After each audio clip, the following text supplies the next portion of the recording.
সৌরভ যোশী ভারতের একজন বড় ডেইলি ব্লগারের নাম, আর তার চ্যানেলের নাম সৌরভ যোশী ব্লগ। এই চ্যানেলে তিনি ব্লগ ভিডিও আপলোড করে থাকেন, যেগুলো ভারতের মানুষদের ছাড়াও বাংলাদেশের মানুষদেরও জনপ্রিয় হয়ে থাকে। তো আজকের ভিডিওতে আমি কথা বলবো সৌরভ যোশীর বায়োগ্রাফি এবং লাইফস্টাইল সম্পর্কে। ভিডিওটি শুরু করার আগে বলে নিই, আপনি যদি বায়োগ্রাফি এবং লাইফস্টাইল সম্পর্কিত ভিডিও দেখতে পছন্দ করে থাকেন তাহলে আমার এই চ্যানেলটি সাবস্ক্রাইব করুন, কারণ আমি এই চ্যানেলে প্রতিনিয়ত বায়োগ্রাফি এবং লাইফস্টাইল সম্পর্কিত ভিডিও আপলোড দিই। তো সৌরভ যোশী 1999 সালের দেহরাদুন উত্তরাখণ্ডে জন্মগ্রহণ করেন। সে অনুযায়ী 2021 সালে তার বর্তমান বয়স 22 বছর। সৌরভ যোশীর পরিবারে তার বাবা মা এবং দুটি ভাই রয়েছে।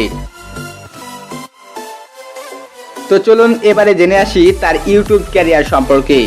সৌরভ যোশী একজন মধ্যবিত্ত পরিবারের সন্তান ছিলেন এবং তিনি BFA নিয়ে পড়াশোনা করেন, মানে ব্যাচেলর অফ ফাইন আর্টস নিয়ে পড়াশোনা করেন। ফলে তিনি ভালো ছবি আঁকতে পারতেন, আর সে তার ওই গুণটিকে কাজে লাগিয়ে ইউটিউবে একটি চ্যানেল খুলেন এবং সেই চ্যানেলে ড্রয়িং ভিডিও আপলোড করতে থাকেন। কিন্তু তার ভিডিওতে ভিউজ আসতো না, তবুও তিনি ডিমোটিভেটেড না হয়ে প্রায় 200-র মতো ভিডিও আপলোড করেন এবং অবশেষে একটি ভিডিও ভাইরাল হয়ে যায় এবং সেখান থেকে টাকা ইনকাম করতে শুরু করেন। ফলে তার পরিবার সচ্ছল হতে থাকে এবং তাকে তার পরিবার ইউটিউবিং করতে আরও উৎসাহিত করে। সে উৎসাহিত হয়ে আরও একটি ইউটিউব চ্যানেল খুলে বসে এবং সেই চ্যানেলটির নাম দেয় সৌরভ যোশী ব্লগ।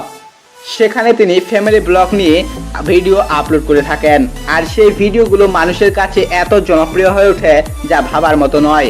আর তাই সে খুব তাড়াতাড়ি একজন বড় ইউটিউবার হয়ে ওঠে এবং তিনি তার চ্যানেলে প্রতিদিন একটি করে ফ্যামিলি ব্লগ ভিডিও আপলোড করে থাকেন। বিভিন্ন ওয়েবসাইট থেকে জানা যায় যে সৌরভ যোশী প্রতি মাসে ইউটিউব থেকে প্রায় 9 থেকে 10 লক্ষ রুপি ইনকাম করে থাকে।